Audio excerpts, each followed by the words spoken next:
Yo, what's going on, guys? It's the Thickest Thieves boys back at it again for another podcast episode. I'm rapper Nate Rose. I'm filmmaker David Elijah Piersaul. And this is going to be, I think, an interesting podcast. We're going to do a little interview series where I talk to you in the first half about, films and directing and some of that. And you're going to do the same for me with music. Music, bro. I'm excited. I'm excited too, man. Hopefully we have these conversations just chilling sometimes, but we're going to get a little deeper than we usually do. Yeah, we're going to get deep into the art today.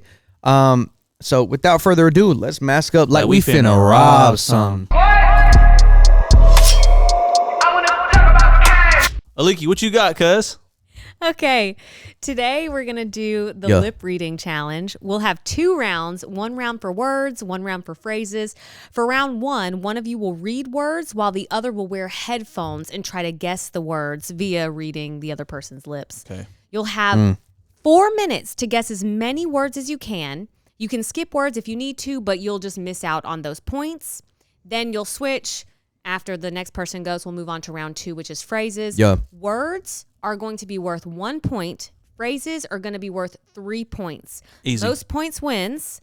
Loser is going to have to do a lip reading to an old movie scene. Okay. Ooh. I'm with that. That almost sounds like a... Ooh. I almost want to lose. That sounds kind of fun, don't it? It does sound fun. Yes. I'm still going to try to take a W. Rock, paper, scissors. For who's going first? Wait. Okay, so whoever wins goes first? Whoever loses goes second. Yeah, that's right. Oh! We coming back, baby. He beat me. We coming back. So you're going first. Let's go. Okay. I'm ready. Are you ready? Listo. And go. Pickle. Pickle. Library. Malaria. Library. Say it again. Library. Lamborghini. Library. Yeah. Clown. Do it again. Clown. Literal. Say it again. Clown. Say it again. Clown. Lateral. Damn it. Clown. Gonorrhea. No. Clown. One more. Clown. Clown. Clown. Let's go. Mother. Mother. Potato. Potato. You said potato. Chop. Chop. Bitter. Bigger. Bitter. Bitter. Triangle. Oh, sorry. I wasn't even looking. Triangle. Do it again. Triangle. Triangle. Stop. Chime. Stop. Stop. Lemon. Living. Lemon. Do it again. Lemon. Wait, do it again. Lemon. Anime. Lemon. Lemon. Nigga. What? Children. Did you? Children. Children. Crap. Brand. Brand. Dig. Do it again. Dig. Tick. Dig. Dig. Jiggle. Children.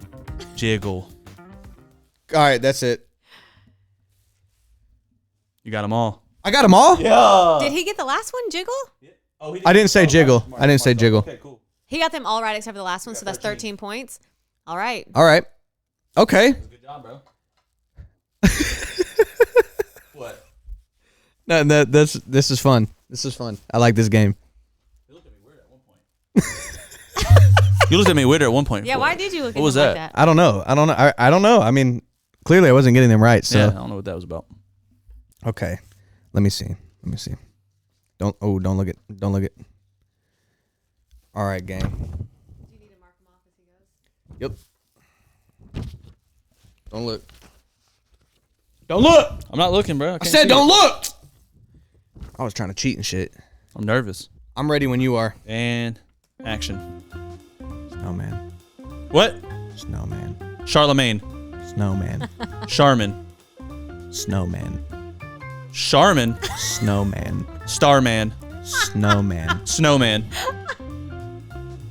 Adventure. Fisher. Adventure. Adventure. Let's do that. Flow. Flow. Tiger. Tanner. Tiger. Tanner. Tiger. Dagger. Tiger. Stagger. Tiger. Tiger. Diagonal. Tiger. Shire. Tiger. Skip. Beautiful. Rutherford. Beautiful. Beautiful. Beautiful. House. House. House. Muffin. Muffin. Mumphy. Muffin. What? Muffin. Muffin. Yeah. Yep. Hammer. Amber. Hammer. Hammer. Apple. Hammer. Apple. Hammer. Hammer. Happier. Hammer. Hammer. Hammer. Capper. Hammer. Amber. Hammer. Hammer. Album. You might want to skip, bro. Skip. Skip. Happiness. What? Happiness. Asbestos. Happiness. Happiness. A penis. Happiness. Happy. Happiness. Happiness. Yes. Butterfly. Butterfly. Danger. Danger. Stranger. Light. Huh? Light. Gay. Light. I'm not saying that. Light. I don't want to say that. Light. That's it. That was good, dude. That's it. That was good. Oh my gosh. Okay, so you got. You said I'm not saying that. Next. I don't want to say that. What did you think it was? No, I was just being stupid. I didn't know it, and I knew it was coming All to right, an end. 3, 4, 5. David, you said What? when you said Mumphy. That's Keden's dog's roommate's dog. Dude, when you said Mumphy, All right. I almost lost it. I think you got 10 of them. Okay, You got 10 of them. I got 13, right? Yeah, you did. Okay, but now these are worth 3 points each. Yeah, the phrases are worth 3 so the points. phrase is gonna be tough. Okay, so My I'm turn gonna again, right? look, yeah, I'm gonna go on the phrases. I don't even need a marker for this one because I'll know who. Like I can figure this one out. I'll be all right. Here we go. Okay, and I'm going to say this too. If you guys both just get all phrases correctly, we'll resort to whoever did it in the shortest amount of time. Okay. Are you ready? Yes. Phrase time, baby. Go. A school of fish swam by. Those fish that swam by. A school of fish. A school of fish. Swam Auschwitz by. is justified. A school of fish swam by. Huh? A school of fish swam by. A shorter fish swam by. A school of fish swam by. A school of fish swam by. Nice. Coffee aroma fills the air. Coffee aroma fills the air. Offset sucks. Coffee aroma fills the air. Say it again. Coffee aroma fills the air. Do the next one. Raindrops fall on rooftops. Raindrops fall off the rooftop. Raindrops fall on rooftops. Raindrop fall. Raindrops fall on rooftops. Raindrops fall off rooftops. Raindrops fall on rooftops. Raindrops fall On rooftops. on rooftops. Yeah.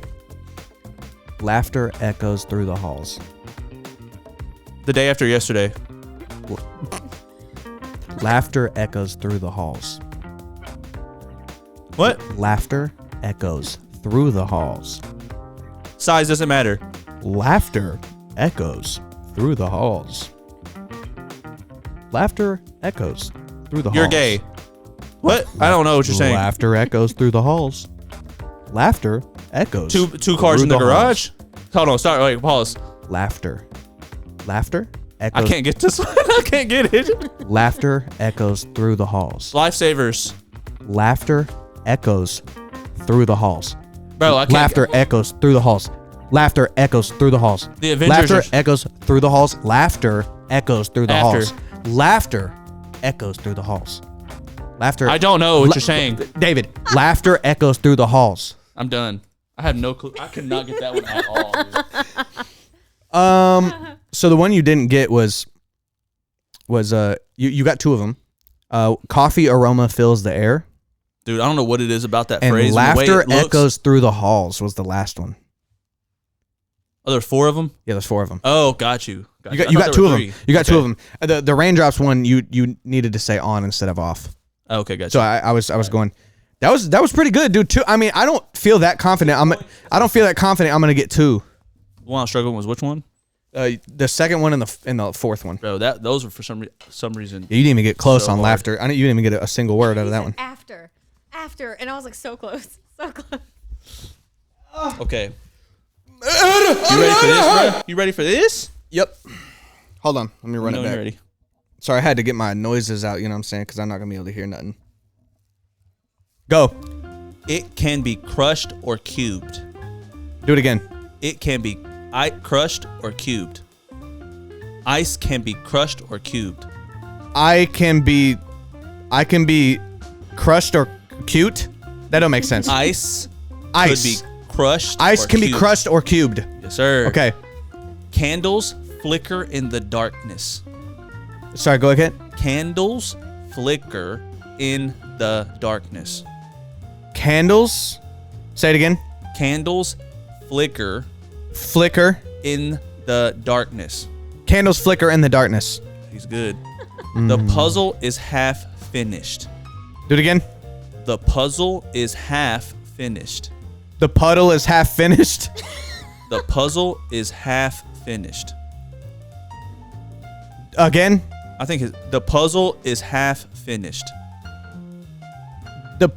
The puppet was half finished. The puzzle is half finished. One more time. The puzzle is half finished. The puzzle is half finished. Seeds sprout in the soil. These pop in. Say it again. Seeds sprout in the soil. Oh, damn. One more time. Seeds sprout in the soil. These browns in the toilet. Seeds sprout in the soil. These found in Zorro. Seeds sprout Teeth? in the soil. Teeth are brown in the soil. polio. Seeds sprout in the soil. These. Seeds. Song's over. That's a hard What was it? Seeds sprout in the soil. Dude, These browns in the toilet. the puppet is Hey. half finished was great. Sounds terrifying. Dude, actually. I don't know. It took me so long to think of puzzle. Either way, I took a dub again. Now, this is going to be fun, dude, because... Hold on. Oh, yeah, you got this, bro. That's easy. No, this is going to be fun. This isn't the Tat Cat. This isn't fish sauce. This is something that I think you can acclimate to. So we have a 2-minute old short film that presumably it doesn't have audio, right? Nope. Okay, so you're going to have to mouth it, and we're going to put it on screen. Okay. Let's run it. So wait, you're saying that Licky, I have to try to I have to voice act here? You have to Yeah, voice dude. act for the Give different voices characters to in the every screen. character. Okay, cool. And come up with the action. Here we go. And action. Hello, Trisha. I love you. Oh, John and Casey. Nice to see you again. I like your jacket. Well, honestly, I'm just not happy to see you. Oh, well, your wife looks fantastic. Would she like a cigarette? No, ma'am, I would not. Damn, that's arrogant. Ooh, yeah, he does not like cigarette smell. There she is, the bitch of the night. Hello, guys. It's time for me to... Ooh, we don't like her. I like you, though. And I like the way your hair falls off your shoulders. Ooh. I thought you liked me. You ugly bastard. Really? Okay, let me fix my collar. Don't talk to your husband like that. Fall in place, woman. We're all used to falling in place in our lifestyles. I oblige that. I love that. You do? Okay, you misogynist. Well, in fact, I don't care. Well, you should care. Actually, yes, you should. The womanist movement is moving rapidly during this time period. Wait, you're a part of that too? It's a political discussion. Bring her out of this. I don't need her getting involved with that. Look at that here. You see that? That's what a good woman looks like. Look at that. See that? That's down the hall is where the kitchen is. I like meatloaf. You like meatloaf? And let me take that for you. Now your shoulders are being seen. That's how I prefer it. There you go. Hold her jacket, progressive women. Oh, we've been living this life as matrons our entire. Ooh, look at her. She got a donk.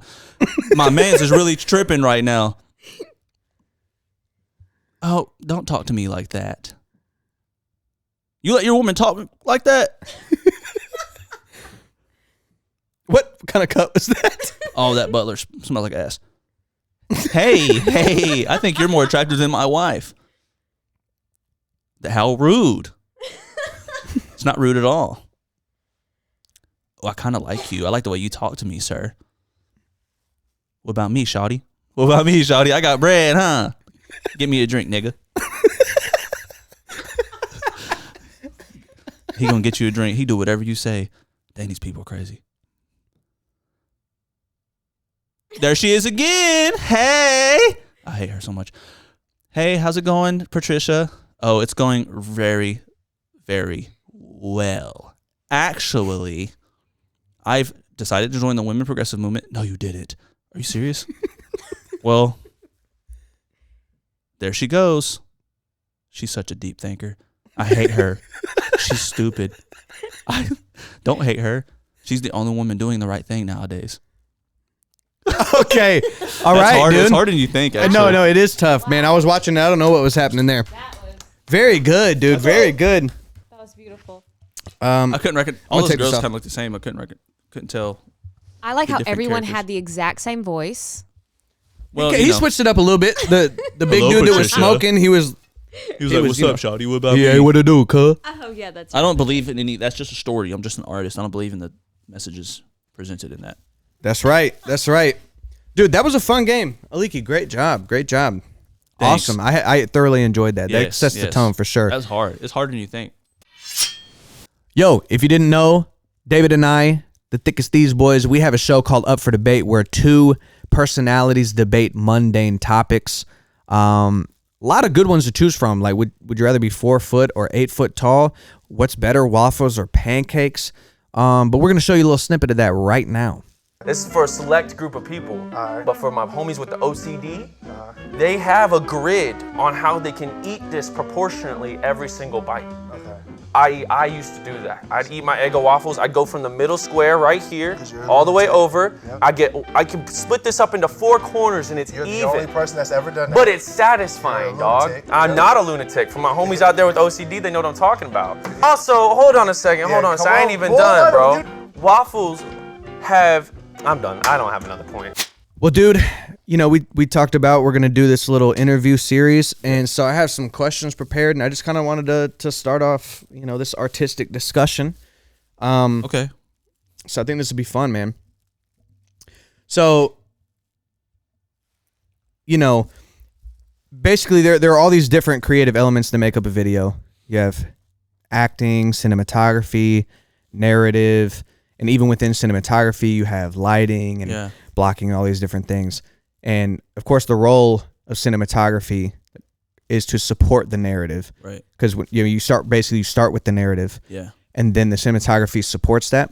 So I was going to ask, what are some great examples of cinematography helping aid the narrative? And I think any good film has this to some degree, because if it's a good film, then everything's moving in cohesion. Yeah. Right. But what are some ones that you think are exceptional at doing that? Dude, that's a great question. I totally agree with it. Every good film has everything, and every part of it is moving towards one shared goal, which is to make whatever message of the film happen.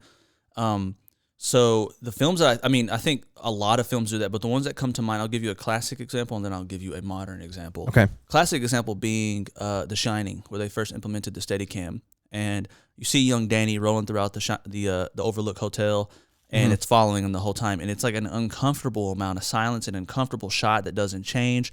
You're always limited. What you're seeing is always limited to what Danny is experiencing at the same time. Okay. And then whenever that Steadicam, they do it multiple times. He rolls around this hotel through these hallways, but whenever the camera pans for the one time it does, you see room 237, which is the room that is the ghost, where the ghost lives. It does this thing where it makes us feel alone, and we're always it's an impending doom. Yeah. Right? That was one of the first times I implemented Steadicam. It felt so unnerving. It felt so involved with the character. It was a very confrontational angle. One of our favorite phrases. But no, and you're saying that because of how they followed him, you're not privy to any information because they're not showing you any of these doors of interest or whatever. They're following him on his little tricycle. Everything's right? insignificant until we reach this right. door. And you're finding out when he finds out because Exactly. he finally is out of his thing of just like cruising through the hotel. And Steadicam is a weird. tool that Okay. is used a lot now, and every time this is my personal understanding or feeling that I get from when I see a Steadicam shot or use it is I get the feeling that we're getting the perspective of one or multiple people. Whoever the Steadicam is following, whatever the Steadicam is seeing. Okay. Like, that's what we're seeing. Yeah. That's what we get in that moment, and we're experiencing as if it's almost like a POV. Yeah. Right? So you use it now in long takes where you pan from one character doing something. Yeah. And then you, in the same take, pan to another character doing something. But in that instance, you're always, without doing a hard cut, you're able to put these people in a similar area. Right. But show that how their actions are affecting said scene. Well, the right? whole you don't get that in a lot of. I got Go you. ahead. No, I was just going to say the whole benefit of the Steadicam for the most part, I'm sure there's other uses, but like the main thing is it stabilizes moving footage. Right. So if you're in a film, so you're saying that the Steadicam, the power of the Steadicam is to be able to make you have this to give you the ability to sort of follow a person's perspective through a scene. And I'm glad you mentioned that because essentially smooth footage, one of the number one most common phrases that you hear from some of the best cinematographers is they don't want people to see the camera. They don't want people to see this. They want people to feel like they're watching like a series of events happening. Okay. So handheld footage that's the biggest kind of rebuttal to handheld footage because handheld footage is seeing the camera in true form. Like you're seeing it shake and move. So Right. you're and your aware eyes of the your camera. eyes don't bro, that's a great point. Yeah. So Steadicams eliminate that. And so if you imagine Shining and you follow young Danny on his little one wheel thing going, and it's all handheld. It would feel a little bit different. Not to say it would be bad. Yeah. It'd feel a little different, but Steadicam allows us to be, it allows us to have moving shots that make you feel like tripod shots feel. Like you're just watching a movie. You know what I mean? I've never thought of that because we have stabilization in our own eyes. So like our day-to-day experience, unless we're being shaken. Yeah. And what's interesting too though is like in car scenes, like car chase scenes and stuff, you have this very chaotic handheld footage. But if you were in a car doing all that. If you were in a car, you'd be bouncing around and it probably would have that effect. So that's almost catered to it, to like something like that. At its core, it's like the shots that always make you feel essentially how the characters feel or how you want the audience to feel in that situation. That's kind of a rule of thumb. Rules are broken. But a modern example of that is Mr. Robot. Mr. Robot pioneered the overuse of dead space in a shot. You see it now all throughout media with Atlanta and tons of music videos, especially the Lil Yachty's recent release of music videos are using a lot of dead space. But Mr. Robot did it because you're dealing with a hacker who was also very troubled. He felt very lonely. He had all these mental problems he was working with, and he always felt just very small. Okay. So you would and so see, they depict that in the. Well, they use a lot of wide angle lenses, but for close-ups and stuff. So, for instance, in the right thirds, you have about 9 thirds or 9 cubes inside of a frame, right? And then you break those up.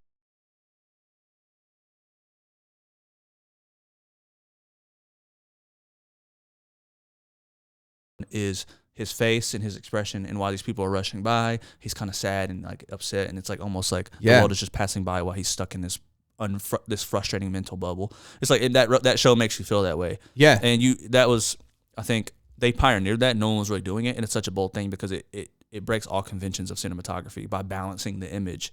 There's still image balance, but they've taken it and made it look different. You know what I mean? Yeah, we were watching that FKA Twigs video the other day, the one where they're sword fighting. Yeah. And I remember we stopped it on one part where there was a lot of dead space in the scene. And I was commenting on the fact that the entire scene, what was actually in the scene, the walls were like, it wasn't pretty. Right. What was in the image was not pretty, but the image composition was pretty. But it did create that sense of loneliness. You thought he was there. He's there by himself for some purpose, and the entire thing. I was gonna just add one more example that I just thought of, and you can let me. I mean, know what you think, but I think we agree on this. Hereditary did a great job of creating that feel in the narrative because spoilers, but the whole arc of that is that this family being tormented by a demon that is trying to find a host in order to right, and you aren't privy to the information, just like the characters aren't privy. But they did this thing. This is one of my favorite things in Hereditary. Is they did this thing where they would often just do these slow pans of the camera, like they were going to reveal something. You were about to see something terrible. And a lot of times when they did that, they would have you sitting on that for 30, 40 seconds, and then it actually wouldn't reveal anything. Right. So the whole time, though, you're anxious and unsettled. And then sometimes you would get the scare, and then it would, but they've set it up so many times. So like you get so used to and comfortable with it. Right. It's like the camera movement feels uncomfortable. It feels like it's about to reveal something. You got the scary music and stuff. Do you agree with that? I would agree, man. Hereditary is a masterclass in that. I don't know. There's so many different ways to articulate what it means what some of these shots mean and how it makes you feel this way. But you also get a similar. That is a great example. But you also get a similar in the same film, which is, whenever, spoiler alert, whenever she throws the book in the fire and her husband lights on fire, and then instead, what you would traditionally see in a scene like that is an up close shot of his face, which conveys a different emotion, right? Yeah. But instead, they cut to a wide, and what this film is trying to do is show you the absolute doom and the tragedy of all the things that are happening. So they decide to cut to a wide, revealing a living room, which is already a space where we feel safe with our families. And then you see two people, a husband and a wife, looking at each other, and then the wife is just in her mouth is just as he burns alive, and you see it in all of its glory, and it feels like I'm not supposed to be watching it. It doesn't feel like I'm in a movie no more because I'm just seeing a living room. Yeah, I'm seeing, what I mean? It's like the energy cutting to a wide shot, and even choosing to shoot a wide shot on such an important scene is a bold move in itself. You know what I mean? That's a great point, and they don't like the husband is just like they just took away his moment. It wasn't like you get to like revel in his agony. It's just like this is just another thing that's happening because it's time. Right. You know what I mean? So they're just like, it's just like a side, because a lot of times like horror movies do seem to lean into that when they want to show agony. They'll show it in a really personal way and make you feel it. But they were just like, Paimon is doing his thing. It's not about the dad. It's about the overarching demonic presence. That's good. That's awesome. That's a good. What do you call that? I mean, that's a master class. I mean, Hereditary is amazing, bro. It's amazing, bro. Okay, so I'm gonna pivot to this next question. So one of our things that we talk about a lot is how we have to maneuver within budget constraints. So, when you're looking at film budgets, you're looking 50 million to 300 million. The blockbusters. I mean, I think Dune actually weren't they trying to push $1 billion or something? Or there wasn't there a movie that came out that was $1 billion budget recently? I don't know exactly. That's a hard sell. Some of the biggest movies are not even $500 million. So it's well, anyway, so that's the budgets you're looking at. Couple hundred. Okay, a couple $100 million, whatever. Music videos at the higher levels, usually like 300,000, 400,000, 500,000, maybe up to $1 million. But I don't think that many music videos are spending $1 million anymore.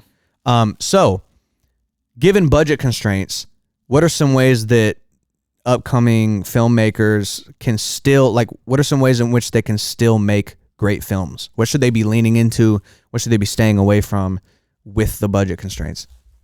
You know what, dude? I want to, it's in my inclination to just go away from the tropes of this question, which is like, shoot with the camera you have, which is 100% true. Have an iPhone, shoot with it. You can do so many great things with the iPhone. I see so many great filmmakers on Instagram who create iPhone footage that looks good and color graded because you can shoot high quality images and it has ProRes, which is like a raw format. So if you're into trying to get the colors out of it, you can do it, right? Use an iPhone. But I would say when you get the iPhone and you start to look at the most expensive parts of films is usually before you get to the big stuff where you're spending money on support like cranes or set design. Usually it's just locations and understanding what it means to acquire a location. You're telling a business most of the time or some place that someone owns to shut down whatever they're doing, whether it be business or just, I don't know, something, right? They have to shut it down and allow you to come there and to take time, which is a lot of time, And so that costs a lot of money. They usually want a big paycheck for that. So I would say, dude, find right to your limitations. Use your strengths. You have control over the script. You have control over the story. Mm-hmm. You're not going to be able to make that period piece that's set in the 40s when you have no money, because the finding an old place that looks like the 50s is going to cost a lot of money. So if you're a storyteller, then find the story in what you have. If your mom your mom's a dentist, and you know that she's going to let you use her dentistry and go there and like shoot, okay, what can I write about someone going to a hospital? How can I make the dentist place look like the hospital? Find ways to just get out there and do it with almost no money. I think one of the biggest things for me as well was, if you're into it, which I think everyone should be a little into it, being a director, is like try to get better at acting, because you could also be a star for a lot of it as well. With cameras now, it's easy to walk away and act in your stuff, get simple with the shots. You can afford a tripod. Put your money towards a tripod, towards, maybe a little bit towards your props and things of that nature, and then make do with what you have. If you have to star in this, what you got to do. There's a lot of great filmmakers who continue to star in their stuff. What's that podcast we like? Almost Friday? Yeah, Almost Friday. They always star in their own things, which they have, and they're good. Budgets. They're but good. Someone like Montel Fish is a filmmaker, because even though he makes music, he puts his own visuals out that are of him. And very early on, it was just him filming those things. I remember reading the descriptions, and they would say, I'm shooting this on an A6300, which is like $1,000 to $800 camera at the time. So it's like, I know not everyone can do that. That's why I use something like a smartphone. But if you can muster up a couple $1,000s, you can really make something great if you're willing to make those sacrifices and not have to get, the local actor who's going to charge $600 a day. You know what I mean? I love what you said about just leaning into, you can't try to make something where the resources are unavailable. Right. And just to lean into stories that are achievable through what resources you have. I think that's a great point. You do it everywhere too. You do it in the lighting, in the cinematography, the iPhone, right? The acting, do it yourself or have friends act in it, right? The lighting. If you don't have lighting, shoot outside. Right. Yeah. Shoot with a place with a big window when it's day, when the sun is out, or shoot outside. I think you should get a tripod. But if you don't have a tripod, man, they sell these little freaking iPhone mounts for you can get those for like $10 on certain websites. You know what I mean? $10. Yeah. You got to come with something, because you need to invest in yourself. But if you're working on a low budget, you can always find a way to finesse it until you can get to that point. And it's going to be well worth it, because in that process, you're going to learn so much more about how you could have done it better based off the things you didn't have. So when you have those tools, look, man, one of my biggest mistakes was like, oh, I need a cinema camera. I get a cinema camera, and then I used it for a year, and I didn't realize it had a feature that I really needed, because I wasn't prepared for that. I didn't ever need that I never trained myself to understand that. Let me do a lot of trial and error, so now I know that this feature is a part of something I need to learn. Yeah, and things like that is I think it can be integral in growing as a filmmaker, which I'm still doing to this day. We do it all the time, right? We work on low budgets all the time. Yep. We made a whole short film off $10 and a medium fry from McDonald's. That's true. It's like stupid. Stupid. Okay, well let's go to I think that was really insightful, by the way. Thanks. Let's do something a little bit more fun. Okay, we're gonna step out for a minute. Let's do it. Who do you think will win in a fight between Ron Swanson and Michael Scott? Okay. Oh, that's a good one, bro. You know what? If it came to fisticuffs, bro, if that's a good one, right? I think everyone's gonna immediately just say Ron Swanson, and I'm gonna be on the edge of it. I'm gonna go Michael Scott, and I'm gonna tell you why. Tell me. Because Ron Swanson is hard. He's a man's man. He eats a lot of protein. Yeah. He likes to be alone, so he can survive in solitude. But the most sympathetic guy I know is Michael Scott, bro. Michael Scott knows how to make a friend of anyone. He knows how to break down people's their strongholds, their walls, tear it down, and get to the real person. I think if Michael Scott is met with Ron Swanson, I think Michael Scott will make him drop down and go, "This is a great guy. We're gonna be friends." Okay. And then he can beat his ass. Sneak in with a switchblade. Yeah. Get him. Just that left is coming out of nowhere. Easy, bro. Also, I feel like if they're pulling in friends, I mean, I feel like Michael Scott easily got the whole office on his back, bro. That's true. He got the whole office. Oh on yeah, his and back. he's got he's got Stanley and what's the other large Stanley, dude? Jim, Pam, Well, Angela. Jim's Bro. big dude. Big dude, athletic. He got everybody. Ron Swanson got Leslie, and then as Aziz Ansari's character, and then that dude who. Yeah. Oh yeah. If it's a squad v squad, it's not even. That's what I'm saying, bro. That's not even a question. Okay. All right. Well, y'all can fight about that in the comments. Okay. Here's an interesting one, and this applies to music as well as video. So I'm gonna ask you, how do you overcome writer's block? I know this is a common question, but basically, do you have processes to overcome creative barriers? So when I think about it, you have these different. I think on any given day, you could make a case for these different perspectives. So on one hand, if the creativity is not coming to you, don't force it. Yeah. You know what I'm saying? Take a break, go live some life, get some context, come back, do it. Okay, so that's the just stop trying to force it. Yeah. The other thing is push through regardless. Like just keep going, make as much stuff as you can. If it's trash, whatever, it is what it is. Like, but whenever you sit down to create, just push through the barrier, right? And then somewhere in the middle is this idea of regardless of creative inspiration, just staying consistent and showing up for yourself and doing a certain amount, and I think this is something that we have adopted a little bit, but I wanted to kind of get your perspective on that when it comes to either writing films or writing treatments when ideas aren't coming to your head. What are the thought processes that are happening within you to make it happen? Yeah, I'm glad that it's interesting you asking that question, someone who writes music all the time, because the type of writing that we're doing is so different, but writer's block is still the same. Right. It comes from a similar place in most cases, right? I think, dude, I used to, and I hear this a lot, and I think it's true, but I think getting past the writer's block stage is something that is unique to every individual, obviously. It's just like asking the same question, how do you like spark creativity in yourself? It's like people do it in different ways. For me, it used to be I would look for inspiration. And I still do that on a small scale, but for me personally, and some people it may work really good. For me personally, it's I get into an imitation situation where I can be inspired, but I get to the point where I'm just making that. One of my favorite shows is The Leftovers, and I have maybe 4 or 5 short films that sound and look and they just feel like The Leftovers, but not as good. And I had that same thing with horror movies. I'm like, I just want to be as gory as possible because that's everything that Jason Blum does. You know what I mean? It's like things like that. But for me, that's why I kind of leaned more away from that. What I've been trying to, I think, live life for me is that experience. And I think if you're not careful, you can get into a habit of just being lazy if you're not careful with this. Now, what I mean is, for instance, I'm working on something currently called Brandy, and it's about these 2 nurses, or these people posing as nurses who walk into a superstore. But very quickly, the employees start to realize that they aren't nurses at all, but 2 women involved in a petty crime theft thing. It's like a lot of things, but in that, I've just resulted to research.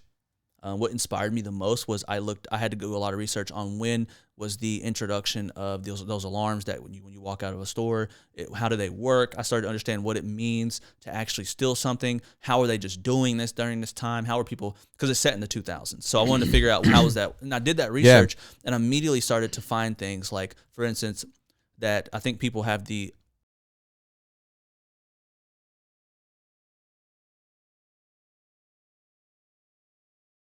at all. Okay. If it just has a tag on it, just like a cardboard tag or paper tag, and you walk out, unless someone sees you, you can just walk out and no alarm will go off. Yeah. What goes off is those little ink. Yeah. Exactly. Yeah. That goes off. So the people in the story strategically choose to find things that don't have that, and more so often than not, find huge items like a microwave or an air fryer or one of those pushing that kids get in those electronic cars. Right. They do that, and they're easy. They can walk out if you have enough. So things like that. I do a lot of research. In that same vein, I call someone who I know who has done something like this before. Yeah. And I'm like, yo, what's like the craziest story? Yeah. And they tell me that, and I'm like, oh, okay, that's crazy for this world. It's crazy for this world, but how do we make it for the film world crazy? because people want to see an elevated experience. Yeah. Right? Okay. So then it inspires me, and then I get creative, and then I make a voice for that voice for that character starts to come out. Yeah. Oh, so you're saying like this person ran out the store, and someone, an employee, jumped on the car and was like trying to get him and called the cops. Yep. It's like, okay, how would this character who has strong opinions, is brash, has a filthy mouth, how would they react to that? And then I'm like, oh, this is fun. Bitch, get off my car. Yeah. You know what I mean? Yep. It gets really fun, and the research just inspires more and more. And Okay. James Cameron ahead. actually said the same thing in his master class, which I watched, of course, because that's what I do. Because Avatar is the biggest movie ever. I'm just getting more knowledge than all y'all. No, I'm joking. But like, no, I was watching it, and he was saying that when doing, research for stuff like Titanic or for Terminator, or any movie that he makes, he said the number one thing that he focuses on is research. He said in Titanic, he learned so much about how that incident went down. How were people how could a crew of people be that negligent? And he found that, and in that he was able to find characters who were flawed, and like he was able to and it's one of the best movies of all time. You see that with Christopher Nolan. I mean, Interstellar, without the scientific theory behind all of it, it's not as good of a movie. He's able to find the ending of that film. Spoiler alert: the ending of that film where they made this 5-dimensional space in a more 3-dimensional obtainable way. Yeah. For our main character, he was able to find that in the research. That's just theory, but he's able to find that, and his character influenced in that way. He's like, oh, I could, you know what I mean? So no, those types of things. That's a good point. Yeah. So just to recap, don't want to ramble, but recap what you said. I'm hearing. So the first part is you seek inspiration. So you're seeking inspiration first, and that might be like, hey, I'm just gonna watch music videos, and I'm just gonna watch and maybe watch films and see and just analyze them, right? And see what kind of creative insights I can dissect out of those. Right. Second thing you said was what was the second thing you said? Oh, the second thing you said was living life. So you are giving yourself permission in some capacity to be like, look, if I don't have a story that I really feel like I need to tell right now, let me just go experience some things and then be inspired by like my own things. And go ahead. And I was very quickly. It's like a lot of people don't pick that apart from the stuff. I remember for the longest time I was like, what do you mean live life? Like I'm an introvert. I like to be at home. And a lot of people don't pick that apart what that means. It's like, but everybody, hopefully, if you're being a good human, you're trying to make friendships.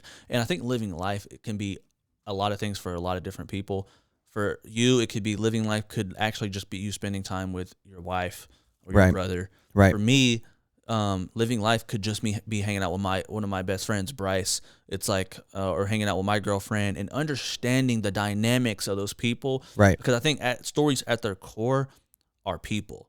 Right, because that's how we perceive the world from our personal story, and it's like when you learn more about that, I think you get magnificent stories. Take the grandiose out of the Titanic or Avatar. You take that out, and it's really you have just a story of a love story between two people who just happen to be the conflict of the story is that the boat's sinking and they're going to die together. Yeah, and at Avatar, it's just this guy who is sympathizing with these people who he's found a lot of love in their culture, but the world thinks that the greater good in this situation is to destroy and take their resources. That's what it's at its core. That's what it is. Yeah. You're just and I'm rambling again, but you're just going to apply the conflict to human stories, and that's the beautiful part. And that's why I don't agree with this. And that's why you get Scorsese getting upset with, Marvel saying that they're just amusement park rides at their core because he thinks that it's deeper than that, which I don't necessarily agree with. But yeah, that's how you get that because he's so intact, right? Yeah, he's so intact with what makes a good story. Facts. Yeah.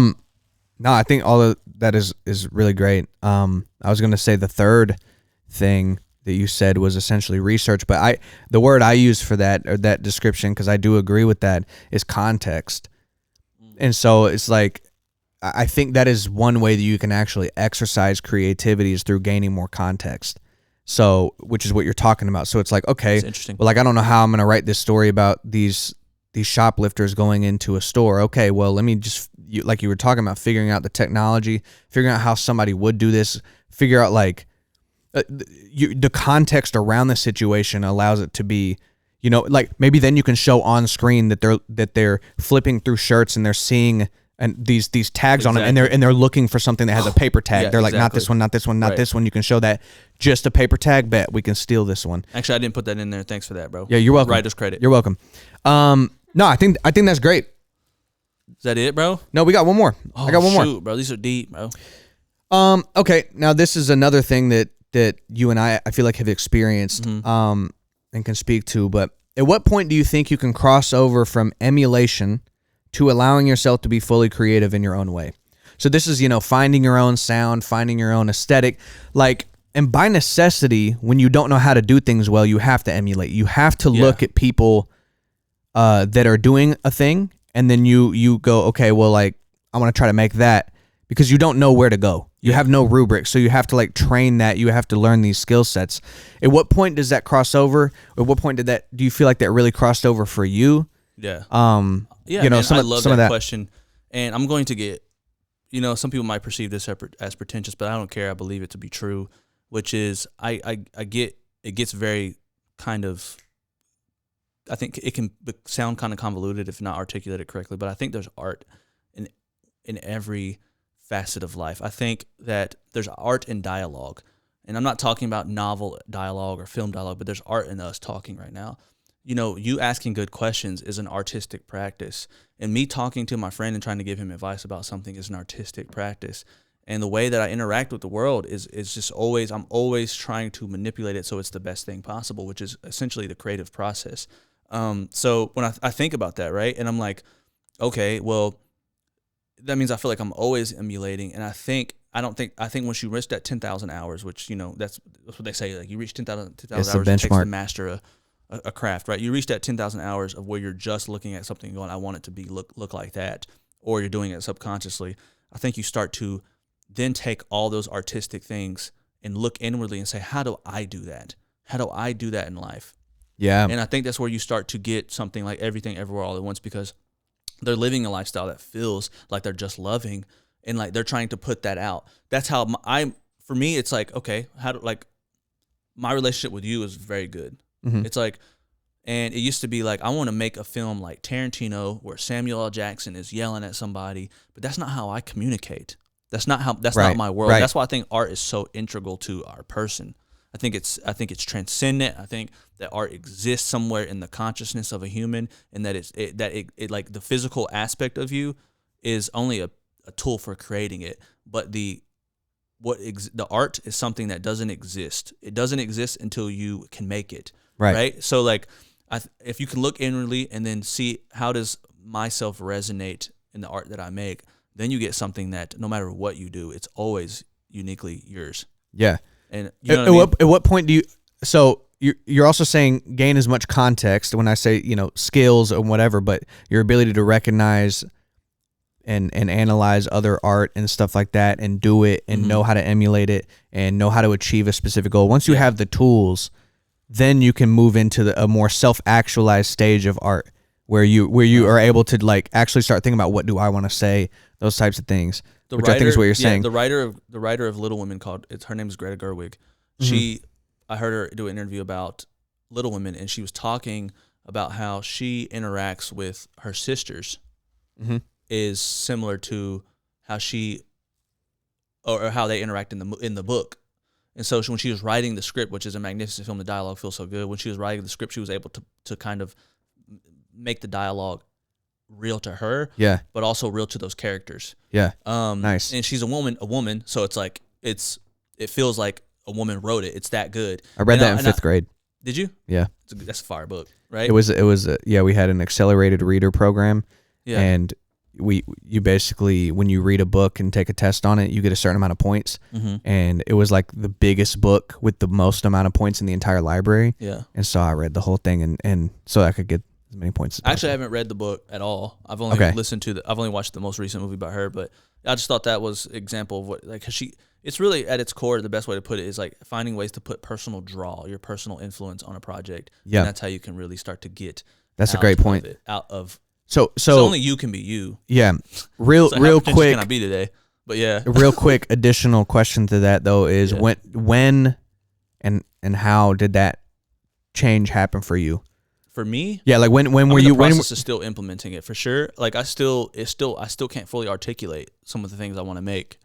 But I mean, there was a flip that switched at some point, right? That was I think now I feel like I'm making something that is authentically me. I mean, I feel like we definitely started to get more on that track with By Myself. By Myself felt like a somewhat of a pivotal moment.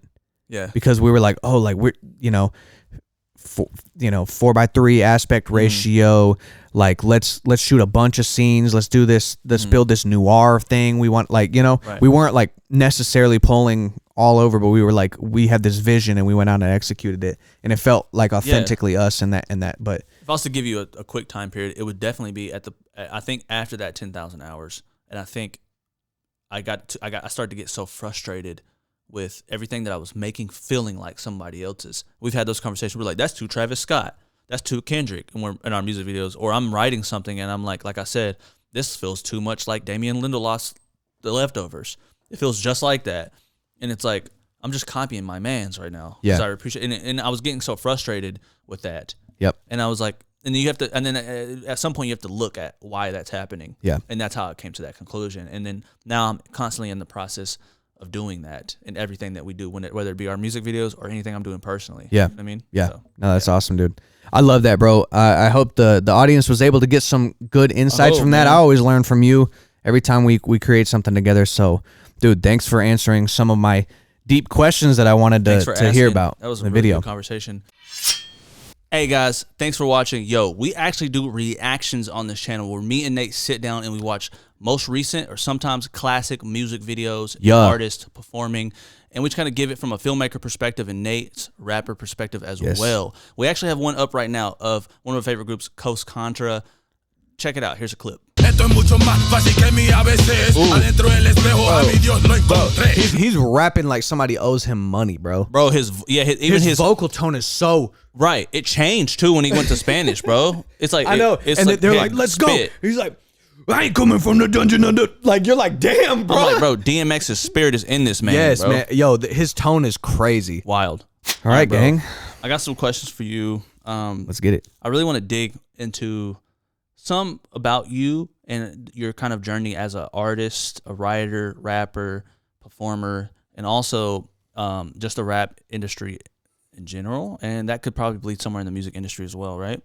So the first question that I have here is for you, is how do you navigate the fine line between authenticity in your artistic expression and the commercial demands of the rap industry? And are there any artists who you think do that in the most effective way? Okay, so my philosophy on this is that authenticity is the most important thing. I think when it comes down to being authentic, that means doing something that you think is awesome, that you think tells a story that you want to tell, whatever the case is. I don't think when I create, I'm not thinking about the end listener at all. It doesn't even come into my mind because this is not about like how it's going to be perceived, how it's going to perform it commercially.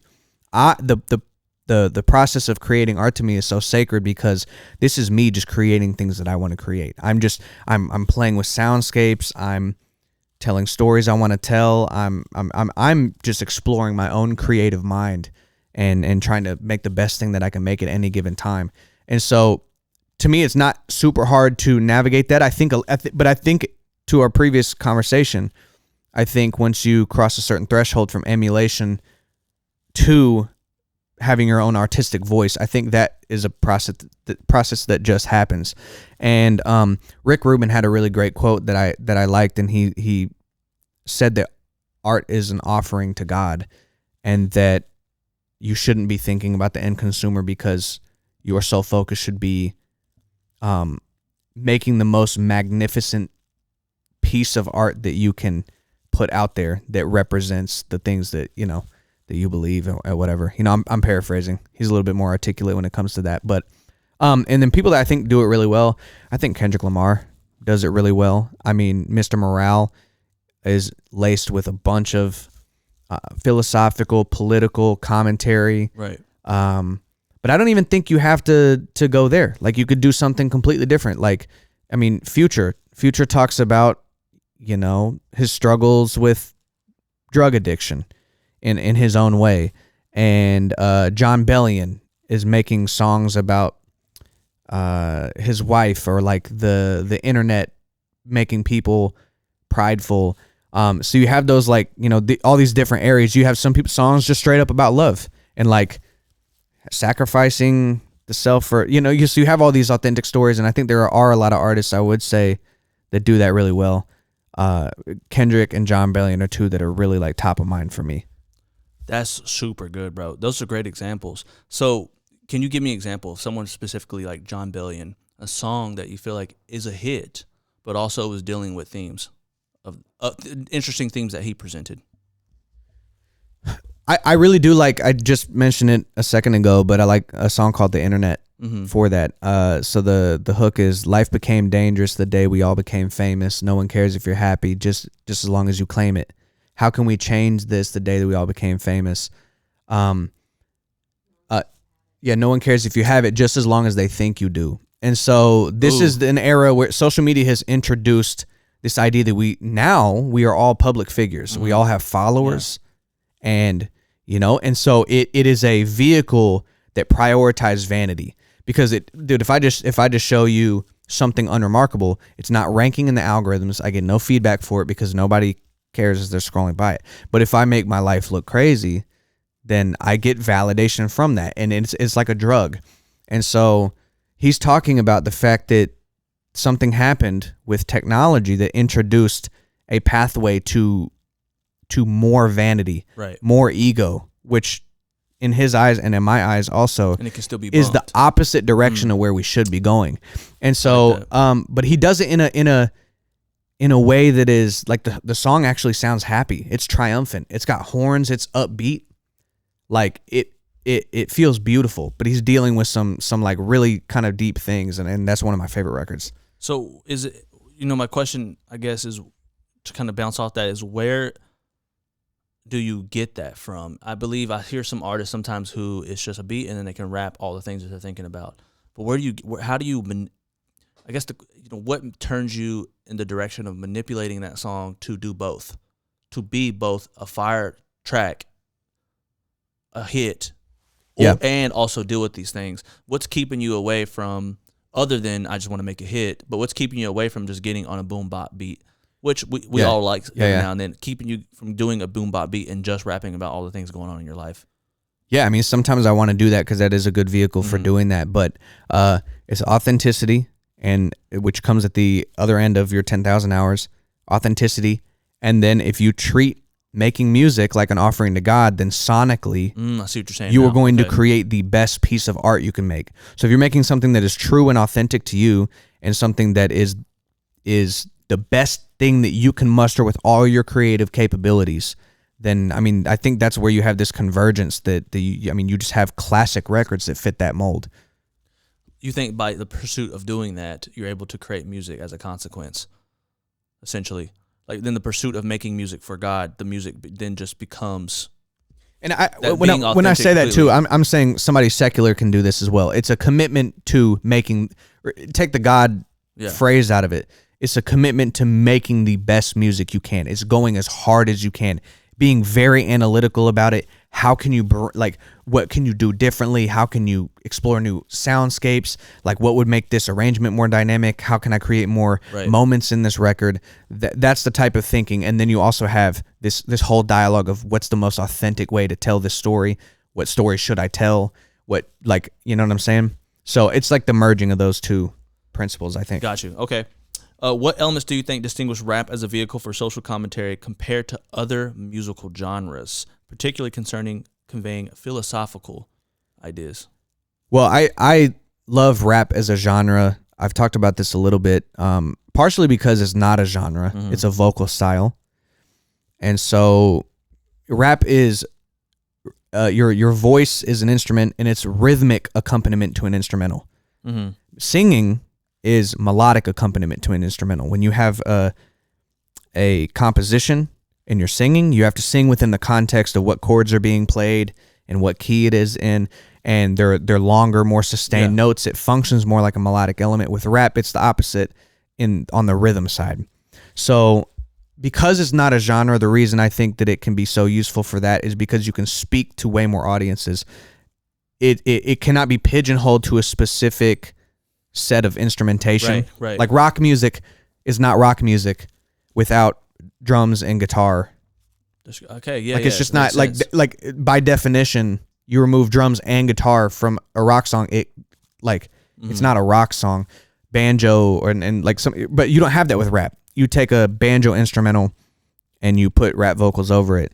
It's a rap song, but it has a different feel and a tone. So for one, I think you have the most breadth of potential soundscapes out of rap.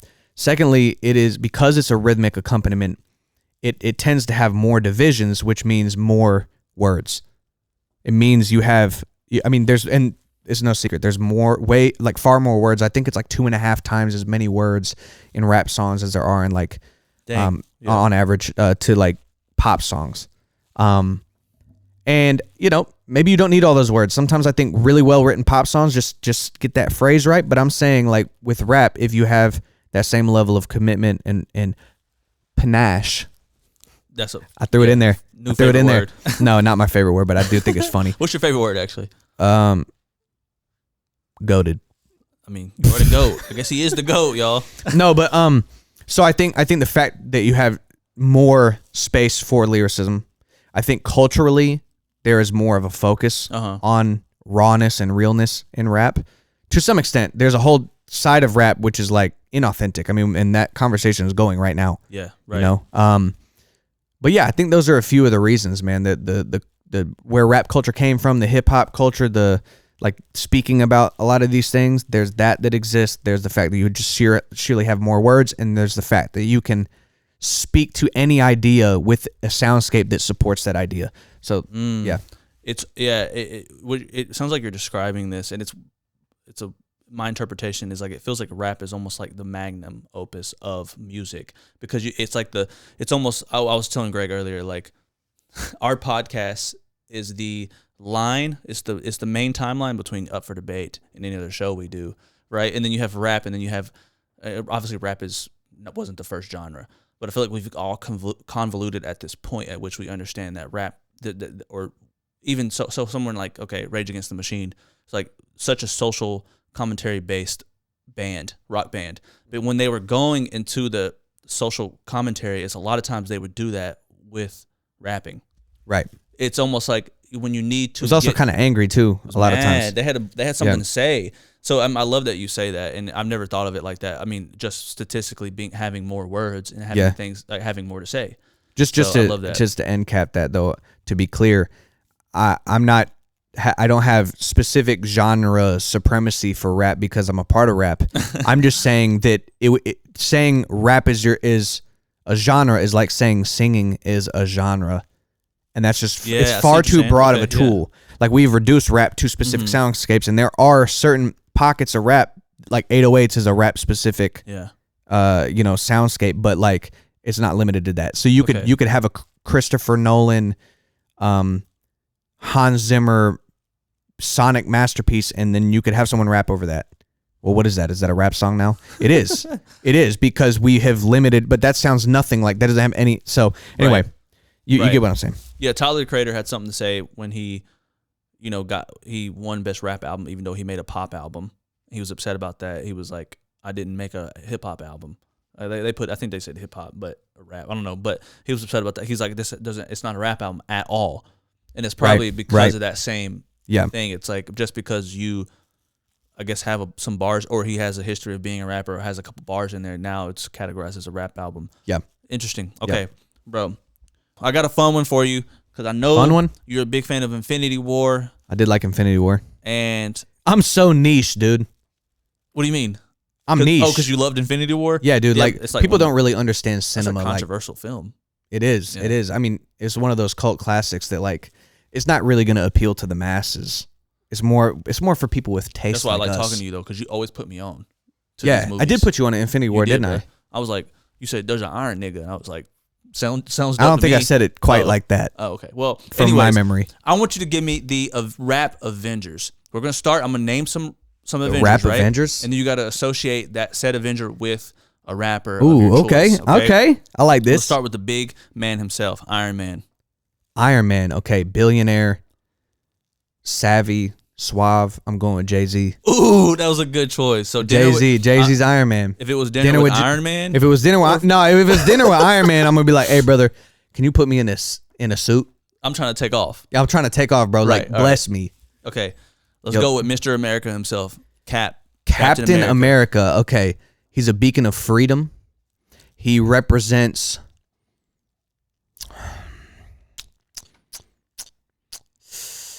I'm going to go with J. Cole.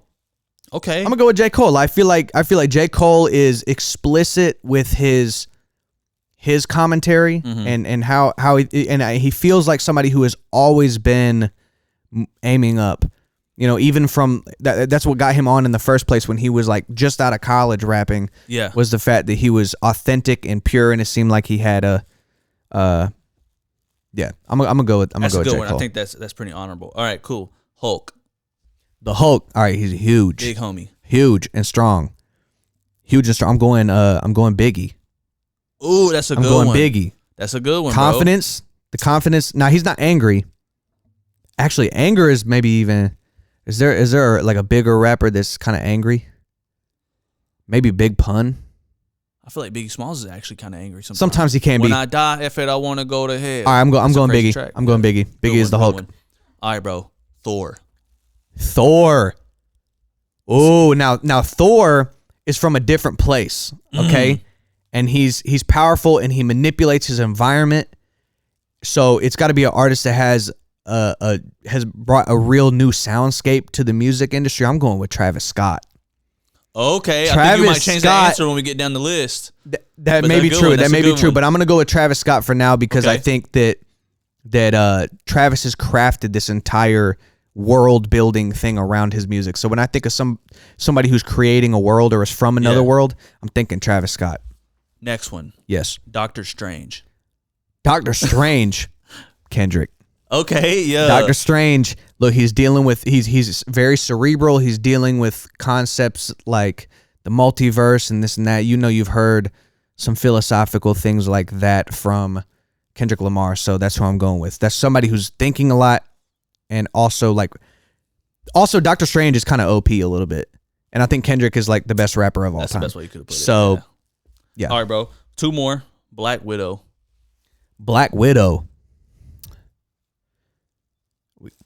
Doja Cat. Doja Hey, Cat. That's a good one, bro. Doja Cat. Choice. Why? Okay. I mean, I think that well, first off, you know, even the imagery, like her new album Scarlet or whatever, the spider on it. You know, it kind of has this dark, sleek. Now she is a little bit stranger, maybe. But what I think I'm gonna go with that. Obviously, a woman. You know what I'm saying? So I'm setting that criteria, and then I don't know, bro. I think she's just like Scarlett Johansson's character, Black Widow, is in the Avengers, and she's one of the only women in the Avengers. Right. You know what I'm saying? For a long time, yeah. Yeah, and so it's like, well, she was good enough to hang with, you know what I'm saying? Yeah. So it was like, all right, well, Doja Cat to me, like all her albums have been crazy, and she can rap and she can sing, she can do it all. So they were like, yeah, like obviously you got to be in this conversation. When you say it like that, I have no choice but to agree with you, bro. We got one more. Let's go. Who we talking about? Ant-Man.